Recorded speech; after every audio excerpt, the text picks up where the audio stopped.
Ready for Advanced, 3rd edition by Roy Norris and Amanda French. CD 1. Track 1. Unit 1.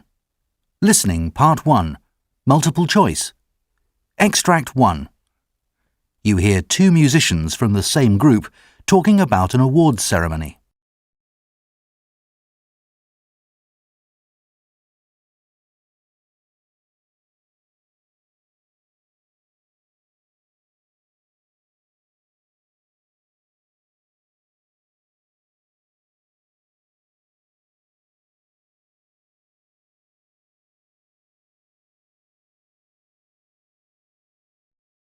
You know, when we heard we'd been nominated for an award and we knew who the other nominees were, well, just for a brief moment, I guess we got a kick out of it.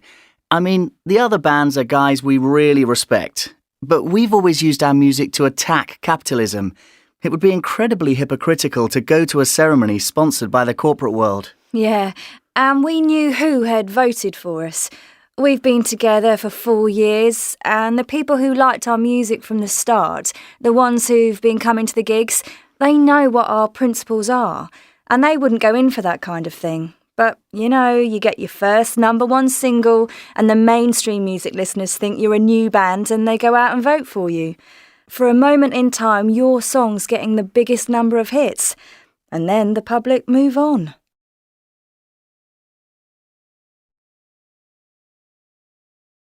Track 2. Extract 2.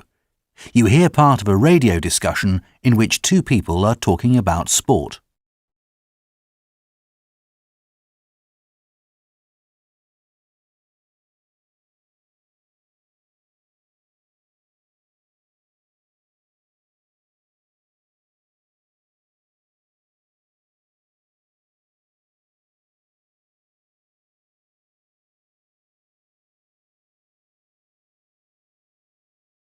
Well, obviously I was gutted that the home team didn't come out on top, but it wasn't altogether a surprise.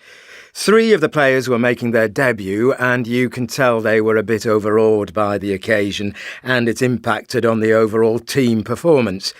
You can't put the blame on the coach. Giving the novices a chance was a management decision, and it backfired. That's all I've got to say on that game, but I have to say that I do have a problem with the way that a couple of the players only seem interested in offering their skills to the highest bidder. They've got no regard for the fans, apparently. That's what it looks like, certainly on the outside. It's a shame because those guys have inspired a generation. You have to wonder whether the newspapers are doing what they usually do and stirring up a bit of controversy. But if it's true the players are quitting and going overseas just for the big dollars, that's very disappointing. Track 3. Extract 3. You hear two university students talking about a fundraising event called 40-Hour Famine.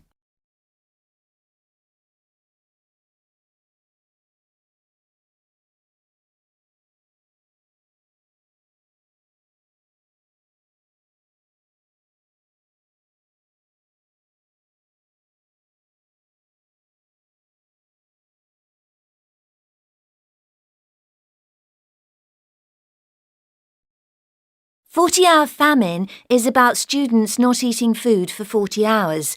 The idea is to promote a bit more awareness of what it's like for people who are starving through no fault of their own, say through crop failure or drought. Many students are too young to volunteer to go overseas and help out directly, and they haven't got the cash to make monthly donations. But taking part in this is something they can do. And of course, the sponsorship they get goes to excellent charities. This is my first year, but it's Tom's second, isn't it, Tom? Yeah. How did you do last year? I only made it to 35, actually. I felt really dizzy and had to give up. But no one made me feel like I'd let them down. They were just concerned. I thought, oh well, I'll make sure I manage it next time. And look, in another 4 hours, I will have reached that goal.